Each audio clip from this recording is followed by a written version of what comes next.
와이플 가족 여러분 안녕하십니까? 오늘 저는 하나님의 뜻대로 하는 근심이라고 하는 제목으로 여러분들과 함께 말씀을 나누기를 원합니다. 성경 고린도후서 7장 8절부터의 말씀을 보겠습니다. 그러므로 내가 편지로 너희를 근심하게 한 것을 후회하였으나 지금은 후회하지 아니함은 그 편지가 너희로 잠시만 근심하게 한 줄을 알미라. 내가 지금 기뻐함은 너희로 근심하게 한 까닭이 아니요 도리어 너희가 근심함으로 회개함에 이른 까닭이라. 너희가 하나님의 뜻대로 근심하게 된 것은 우리에게서 아무 해도 받지 않게 하려 함이라.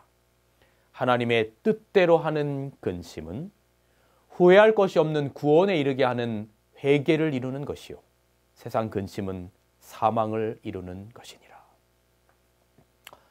현대 시인인 W.H. 오든이라고 하는 사람이 현대의 시대를 가르쳐 불안의 시대 혹은 근심의 시대라고 말했습니다.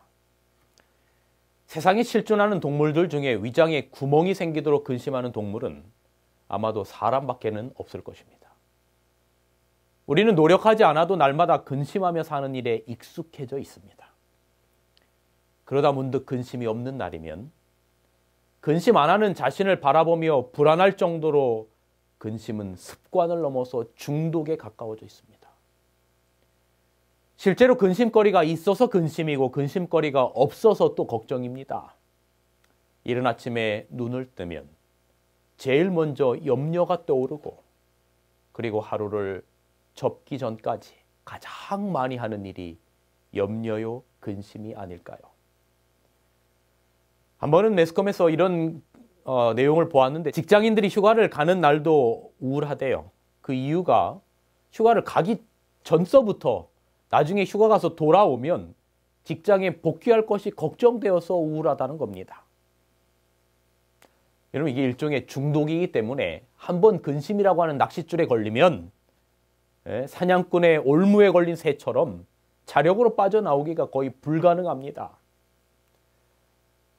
제가 요즘 고린도 후서를 묵상하면서 바울은 정말로 근심이 많은 사람이었음을 봅니다. 제가 아침마다 이 말씀을 쭉 묵상하다 보면 이 바울이 꼭 저 같다는 생각이 들어요. 공감이 상당히 많이 가는 겁니다.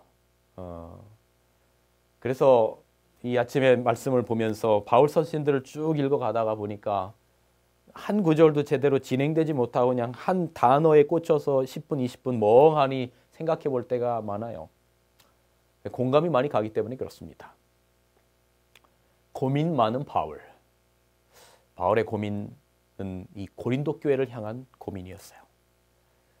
바울이 2차 선교 여행 때 고린도 교회를 세우고 이제 고린도를 떠났습니다. 그러니 바울의 관심은 교회에서 어떤 소식이 들려오나 하는 거였겠지요. 제가 어느 전도회를 가거나 혹은 출장을 가면 저희 교회 우리 전도사님이나 혹은 또 수석 장로님이나 제 아내를 통해서 제가 교회를 비운 그 예배일에 혹시 교회에 별일이 없었어? 라고 항상 묻습니다. 어디를 가도 교회를 목양하는 목회자로서 마음 한켠에서 교회가 떠나지 않는 그런 마음, 그것이 바로 바울의 마음이었고 오늘 아마 교회를 사랑하고 성도들을 사랑하는 목회자들의 마음이 아닐까 싶습니다. 근데 바울에게 들려오는 고린도 교회의 소식은 좋은 소식이 별로 없었어요. 고린도 전서에 보면 분파 문제, 근친 상간 문제, 법정 소송 문제, 우상의 제물 문제, 성만찬 예식 문제, 은사 문제 등등 수많은 문제로 머리 아픈 소식들이 고린도 교회로부터 바울에게 들려오는 겁니다. 그래서 바울은 그런 문제들을 때로는 책망하고 때로는 타이르고 때로는 권면하면서 그들에게 쓴 첫 번째 편지가 여러분이 아시는 것처럼 고린도 전서입니다. 에베소에서 썼습니다. 그런데 이제 이 고린도 전서 첫 번째 편지를 써서 에바브라 디도라고 하는 사람 편에 그 편지를 고린도 교회에 보내는 것입니다. 오늘날처럼 카톡이나 이메일 혹은 이렇게 가는 게 아니라 그 먼 거리, 혹시 여기 그 슬라이드에 이제 지도가 나올 텐데요. 바로 이 지역이 에베소라고 한다면 고린도 교회는 그 당시에 이렇게 바다로 건너갈 수 있지 않고 아마 육로로 다녔다면 이렇게 쭉 올라갑니다. 그래서 드로아를 거쳐서 그다음에 마게도니아를 거쳐서 또 한참 내려와서 고린도 지역입니다. 그러니 꽤 많은 시간들이 지났을 거예요. 그리고 나서부터 디도를 통해서 고린도 전서를 고린도 교회에 보내고 나서부터 바울은 또 근심하기 시작하는 겁니다. 혹 이 편지가 그들을 더욱 근심하게 하지는 않을까? 혹 이 편지가 교회를 더욱 혼란케 하지는 않을까? 그런 생각을 하면서 디도가 돌아오기를 기다리는데도 돌아오지 않는 겁니다. 가슴 한켠에 묵직한 돌덩어리가 눌려서 밥을 먹어도 소화가 되지 않는 거예요. 바울은 고린도전서를 쓴 에베소를 떠나서 드로아라고 하는 지역에 갔어요. 거기서도 디도의 소식이 없는 겁니다. 그런데 여러분, 드로아에서 복음을 전할 기회가 생겼어요. 그런데 바울이 고린도 교회에 대한 근심 때문에 복음을 전하지 못합니다. 고린도서 2장 12절 13절 보세요. 내가 그리스도의 복음을 위하여 드로아의 이름에 주 안에서 문이 내게 열렸으되 내가 내 형제 디도를 만나지 못함으로 내 심령이 편하지 못하여 그들을 작별하고 마게도냐로 갔노라. 복음을 위해서 생명도 조금도 귀한 것으로 여기지 않겠다던 바울도 근심으로 복음의 문이 열린 드로아에서 복음을 전하지 못한 겁니다. 이 내용을 보면서 사실 제 마음 한켠으로는 좀 위로가 되더라고요. 왜냐하면 바울을 보면서 저는 이 목회자로서 정말로 부족한 사람이다라는 생각을 많이 하고 사는데, 그래서 제가 어디 집회를 하거나 혹은 또 교회에서 말씀을 전할 때거나 혹은 이렇게 와서 말씀을 녹화할 때도 제 마음 가운데 어떤 근심이 있으면 말씀 전하기가 너무나 힘든 경험들을 하게 되거든요. 바울도 근심 때문에 복음 전도하지를 못했다라고 하니 어떤 한편으로는 제 마음 가운데 좀 위로가 되는 그런 경험을 하게 됐었습니다. 그러다가 그가 드로아에서 이제 이 디도를 만나지 못하고 고린도 교회의 소식을 디도를 통해서 다시 들어야 되는데 그걸 듣지 못하니까 마음 한켠에 큰 근심을 가지고 그래서 드로아에서 복음을 전하지 못하고 떠나서 그 다음에 어디로 가게 되냐면 마게도니아로 갑니다. 여러분이 아마 여러분 화면에 이 슬라이드가 나올 텐데요. 이 지도가 이 마게도니아, 여기가 에베소라고 하면 드로아가 있고 그 다음에 이쪽에 마게도니아 지역입니다. 아마도 몇 달 정도의 시간이 지났지 않을까 싶어요. 그러다가 그 마게도니아에서 고린도 후서를 쓰는 겁니다. 고린도 후서의 내용을 보면 이건 완전히 한숨과 기도로 쓴 편지예요. 그러니까 고린도 교회를 향해서 두 번째 보내는 편지가 고린도 후서겠죠. 고린도 후서 1장에 보면 힘에 지나도록 심한 고생을 받아 살 소망까지 끊어지고 마음에 사형 선고를 받은 줄 알았다. 얼마나 바울의 마음이 힘들었는지를 역력히 드러내는 겁니다. 또 고린도후서 2장에 보면 내가 큰 환난과 애통한 마음이 있어 많은 눈물로 너희에게 이 편지를 썼다라고 4절에 말하지요. 4장에 보면 사방으로 우겨쌈을 당하고 답답한 일을 당하고 핍박을 당해도 그렇게 고통스럽지만 그래도 예수의 생명이 내 안에 있다라고 말합니다. 바울의 마음이 얼마나 근심이 있었는지를 우리가 미루어 짐작해 볼 수 있는 내용들이에요. 또 고린도서 6장에도 근심하는 자 같으나 죽은 자 같으나 주님 때문에 유명한 자고 기뻐한다라고 말합니다.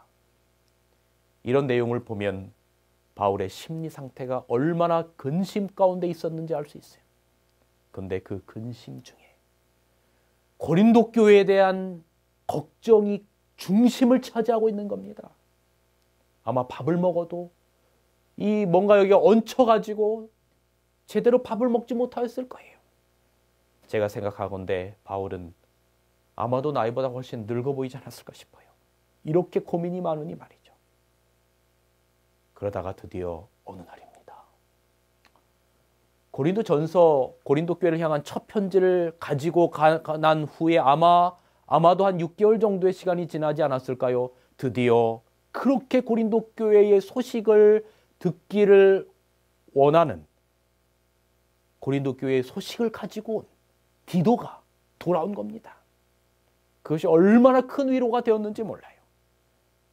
마치 어릴 적에 제가 제 고향이 충청도 부여인데 이제 친척집 서울에 왔다가 이 촌놈이 말이죠. 이 복잡한 서울 시내를 다니다가 근데 저희 그 할머님의 동생분 되시는 분이 목사님이셨는데 그분이 어디 사셨냐면 이 중화동에 사셨어요.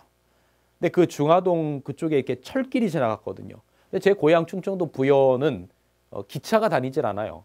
그래서 그 기차가 다니는 모습들, 전철이 다니는 모습들이 얼마나 신기했는지 그걸 보러 갔다가 서울이 너무 복잡하니까 다 비슷비슷하게 길도 생기고 그래서 길을 잃어서 얼마나 애를 먹었던 그 기억이 지금도 생생한데 그때 저희가 그때 저를 찾던 온 가족들이 그죠? 온 가족들이 마침내 저를 찾게 되었을 때 저희 할머니가 저를 찾아오셨었는데 그 할머니를 보고 얼마나 제가 마음에 기뻤었는지 지금도 그 어릴 때의 마음이 느껴지는 거예요.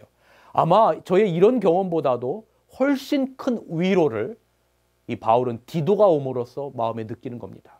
이런 그게 고린도후서 7장 5절에 이렇게 기록하고 있어요. 보시기 바랍니다.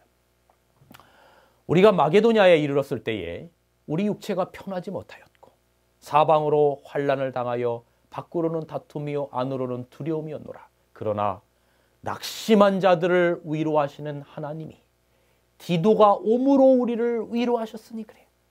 성경은 이렇게 짧게 위로라고 하는 단어를 사용해서 표현하고 있지만 이 기쁨은 엄청난 기쁨이었어요. 더구나 디도가 바울이 그리도 원하던 소식을 가지고 온 것입니다. 고린도 교인들의 첫 편지를 받고 난 후의 반응을 디도가 가지고 온 겁니다. 고린도서 7장 9절 내가 지금 기뻐함은 너희로 근심하게 한 까닭이 아니요 도리어 너희가 근심함으로 회개함에 이른 까닭이라. 아멘. 고린도 교회의 수많은 문제들로 아파하고 괴로워하던 바울은 진심 어린 충고의 편지를 받고 고린도 교인들이 회개함에 이르렀다는 소식을 듣고 너무나 기뻐하는 겁니다. 마음속에 묵직한 돌덩어리가 내려가는 겁니다. 그런데 여러분, 이런 바울의 모습이 좀 익숙하지 않으세요? 이게 바로 여러분의 자식들을 향한 부모의 마음이 아닙니까? 여러분, 자식들 때문에 속 썩는 부모들이 얼마나 많아요. 제가 얼마 전에 한 초등학교 4학년을 둔 어느 엄마의 글을 인터넷에서 보게 되었습니다. 그 글의 내용이 이런 내용입니다. 학교에서 싸우고 학교 가기 싫어하고 영어 학원도 날마다 빼먹고 먹는 것만 좋아해서 학교에서 1등으로 뚱뚱하고 날마다 아침밥이 뭐예요? 저녁밥이 뭐예요? 라고만 찾는 우리 아들 때문에 정말로 미치겠다. 운동 제일 싫어하고 움직이는 것 싫어하고 그렇게 말해도 양말 뒤집어 벗어놓고 학교에서 선생님한테 맨날 전화 오게 만들고 체육을 싫어하니 체육 선생님 싫다 하고 아무리 생각해도 저한테 저런 면이 없는데 누굴 닮아서 저렇게 말썽을 피우는지 몰라요. 정말 미치겠어요. 어찌해야 할지. 자식 키우는 특별히 사춘기의 자식을 키우는 부모들의 마음이 아마 다 공감 가시지 않을까 싶습니다. 이랬던 자식들이 그래서 그 자식들로 인해서 가슴앓이하고 정말로 힘들었던 그 부모들이 어느 날 자식들이 이렇게 말하는 겁니다. 엄마 죄송해요. 그리고 엄마 사랑해요. 엄마 잘못했어요. 그 한마디에 부모는 세상을 얻는 기쁨을 갖는 것입니다. 바울이 그랬단 말입니다. 참으로 문제도 많고 영적으로 성숙하지 못한 그런 고린도 교회였지만 그들을 향한 믿음과 소망을 포기하지 않고 끊임없이 그들을 믿어주고 기다려주고 그들로 인해 자긍심을 느끼는 사도 바울. 이 모습 속에서 여러분의 자식들을 향한 부모의 모습을 보는 겁니다. 그런데 여러분, 저는 이 모습에서 누가복음 15장의 탕자를 기다리는 아버지의 모습을 보는 겁니다. 사실 고린도 후서에서 상당히 많은 부분을 할애해서 쓴 내용이 뭐냐면 바울 자신이 하나님이 인정하시는 사도라고 하는 것을 변증하는 내용이 많아요. 고린도서 1장 1절 시작하면서 이렇게 시작합니다. 하나님의 뜻으로 말미암아 그리스도 예수의 사도된 바울은, 그렇게 기록하고 있어요. 이유가 뭐냐면 고린도 교인 중에 일부의 사람들이 바울이 하나님이 인정하신 사도가 아니라고 바울을 불신하는 사람들이 있었어요. 그런데 그런 상황의 모습이 마치 누가복음 15장의 탕자가 아버지를 버리고 떠날 때 나는 더 이상 아버지 그늘이 필요 없다고 해서 나간 거잖아요.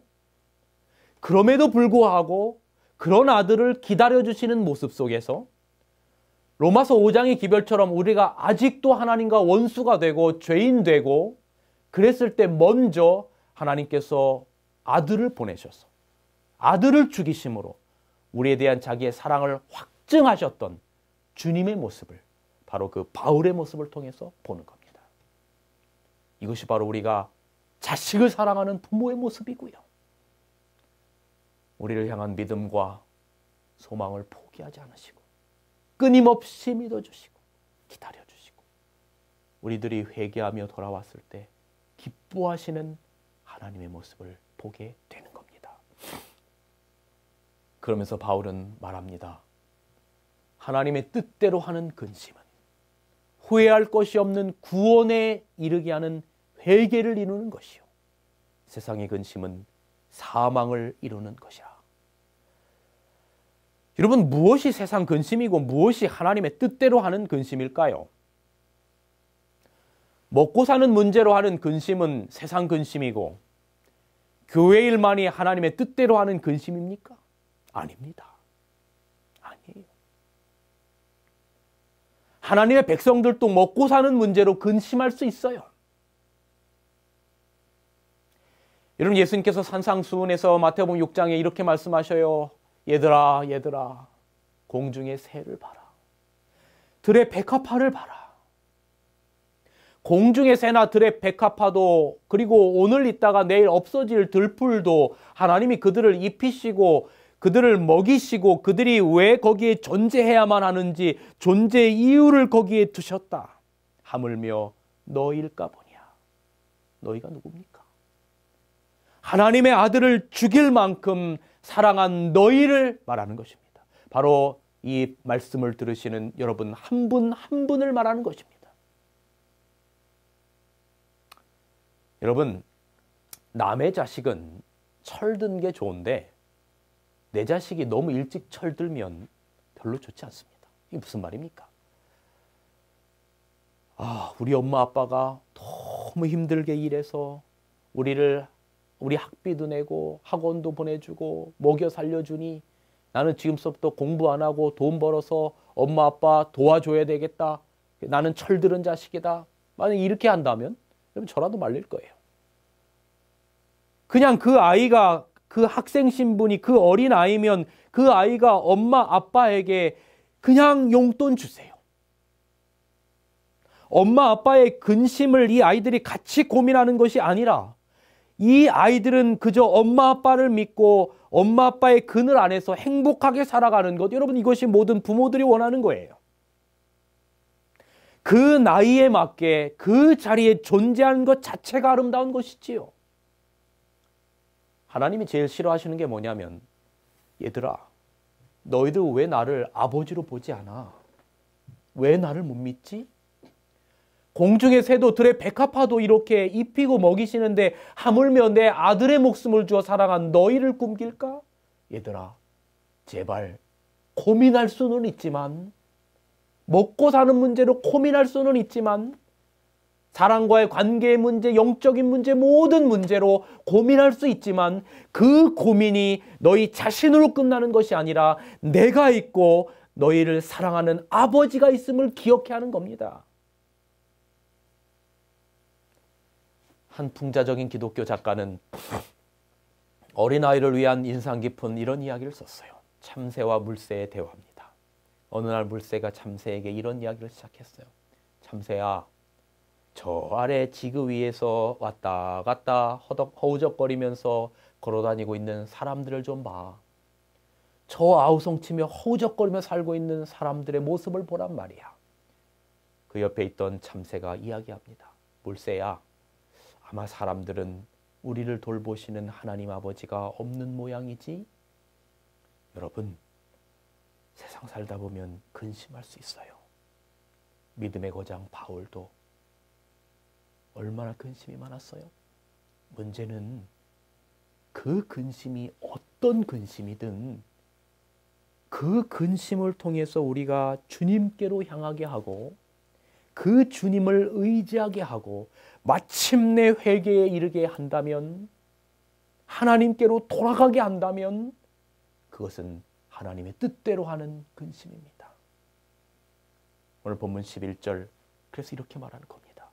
하나님의 뜻대로 하는 근심은 후회할 것이 없는 구원에 이르게 하는 회개를 이루는 것이요, 세상 근심은 사망을 이루는 것이니라. 반대로 그 근심이 어떤 근심이든 하나님 없이 나 혼자 해결하려고 전전긍긍하고 누군가를 미워하게 되고, 그렇다면 그것은 사망에 이르게 하는 근심입니다.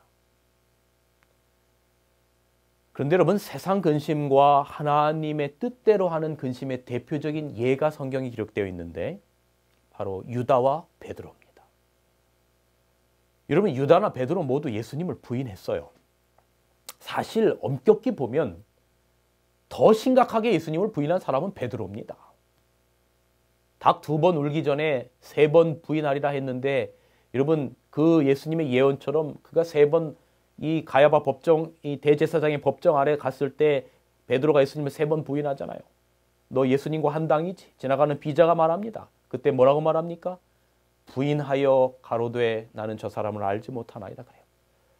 또 2번째 얼마 있다가 너 예수와 한 당이지? 뭐라고 말합니까? 2번째는 맹세하여 부인하여 가로되 나는 저를 알지 못합니다. 3번째 너 예수와 한 당이지? 그때 이렇게 기록하죠. 성경은 저주하며 맹세하고 부인하여 가로되 나는 저를 알지 못합니다. 유다도 은 30에 예수님을 팔고, 베드로도 예수님을 이렇게 3번씩이나 정말 끔찍하게 부인하고, 그것으로 말미암아 전부 다 근심했어요. 그런데 문제는 근심이 아니라 그 근심 이후에 그들의 행동입니다. 유다는 그 근심의 문제를 혼자 해결하려고 했어요. 그래서 하나님 없이 혼자 그 문제를 가지고 전전긍긍하며 끌고 고통스러워하는 겁니다. 내 주님을 은 30에 팔았으니 이 끔찍한 죄를 어찌하면 좋으랴.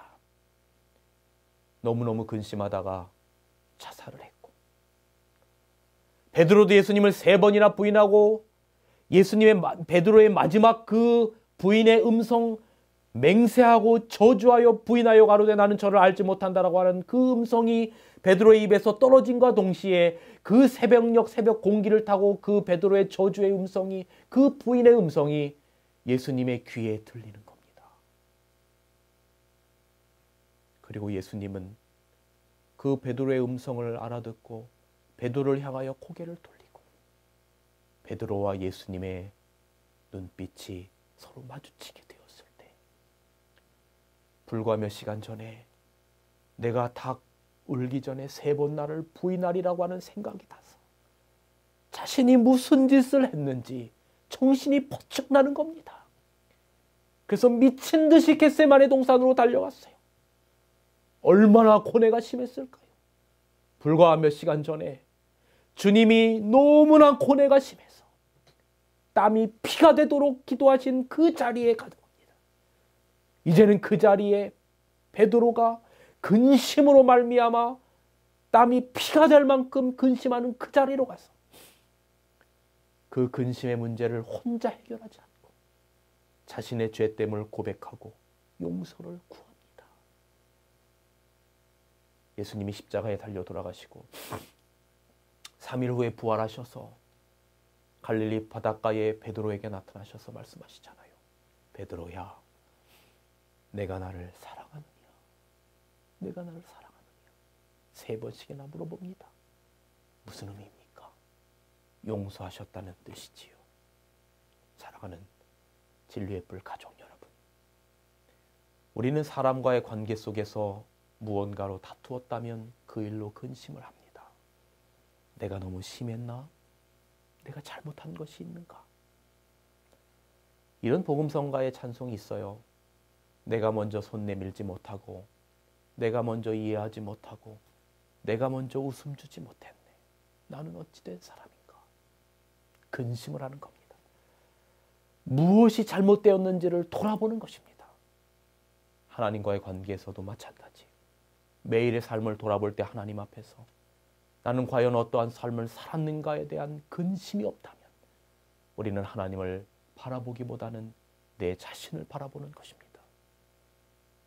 오래전에 읽었던 책 하나가 떠오릅니다. 그것은 일본의 미우라 마야코라고 하는 여류 소설가가 쓴 양치기 언덕이라고 하는 소설입니다. 소설의 여주인공의 이름은 목사의 딸인 나오미라고 하는 아가씨입니다. 이 나오미는 료이치라고 하는 남자와 눈이 맞아서 부모를 버리고 집을 나갑니다. 한 1, 2년 정도를 함께 살았지만 술버릇이 나쁘고 바람기까지 심한 이 남자와는 도저히 살 수가 없어서 도망을 나와서 다시금 친정으로 돌아왔습니다. 그런데 얼마 후 료이치가 폐병에 걸려 다시 나오미에게로 돌아옵니다.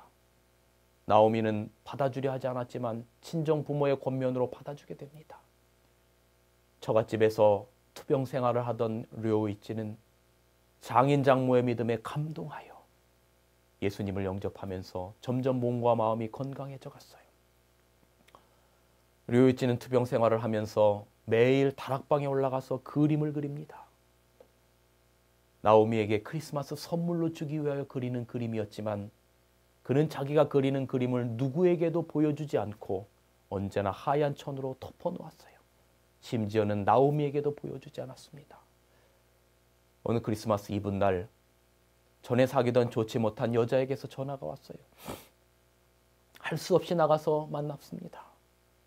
그 여자가 술을 권하지만 사양했어요. 하룻밤 함께 지내자며 유혹하지만 넘어가지 않았습니다. 그 여자가 몰래 술에 수면제를 타 넣은 후 이 술 한 잔만 마시면 보내주겠다고 제안합니다. 그와 같은 사실을 모르는 료이치는 그 술을 받아 마셨어요. 그리고 잠이 오지만 그곳에서 잠들지 않으려고 나왔다가 길거리에서 잠이 들어 결국은 동사하고 말았습니다. 그런데 이 소설의 클라이막스는 료이치를 장례를 치른 후에 료이치의 그 다락방에서 아무에게도 보여주지 않고 크리스마스에 그 나오미에게 보여주려고 했던 그 그림을 벗겨보는 것이 이 소설의 클라이막스였어요. 오래전 이 책을 읽다가 이 부분에서 손에 땀이 난 제 기억이 제가 있습니다. 바로 그 그림에 쌓여져 있었던 아무에게도 보여주지 않았던 그 그림의 천을 벗기는 그 순간, 여러분 바로 거기에는 십자가에 달려서 피 흘리시는 예수님의 그림이 그려져 있었어요. 그런데 그 예수님의 십자가 아래 한 청년이 무릎을 꿇고 고개를 숙인 채 예수님의 십자가를 붙잡고 있었습니다. 그 청년이 료이치, 바로 자기 자신이었던 것입니다. 여러분, 이것입니다. 회개함으로 이르는 근심, 오직 그리스도의 십자가를 붙들게 하는 근심, 이것이 바로 하나님의 뜻대로 생명에 이르게 하는 근심인 것입니다. 하나님의 뜻대로 하는 근심은 후회할 것이 없는 구원에 이르게 하는 회개를 이루는 것이요, 세상 근심은 사망을 이루는 것이니라. 진리의 뿔 가족 여러분, 근심이 있으십니까? 그 근심이 여러분 자신이 그 근심을 해결하기 위하여 혼자만 전전긍긍하지 않게 되시기를 바랍니다. 여러분에게 공중나는 새를, 또 들의 백화파를, 아무런 이름 없이 오늘 있다가 내일 없어질 하루살이의 풀들을 먹이시고 입히시는 주님이 여러분과 함께 하신다는 것을 기억하고, 그것이 어떤 근심이든지 간에 그리스도를 찾으시고 마침내 성령의 세미한 음성이 내 마음 가운데 보여주시거든 예수님의 십자가를 붙들고 회개에 이르게 하는 그러한 근심, 그러한 근심을 이루는 여러분과 제가 되길 간절히 바랍니다. 하나님께서 여러분과 여러분의 가정에 크게 축복해 주시기를 간절히 바랍니다. 말씀을 줄이겠습니다. 진리횃불 웹사이트에는 이 시대를 위한 하나님의 말씀이 준비되어 있습니다. 다음과 같은 성경 연구 자료를 통해서 하나님을 더 깊이 만나게 되길 간절히 바랍니다.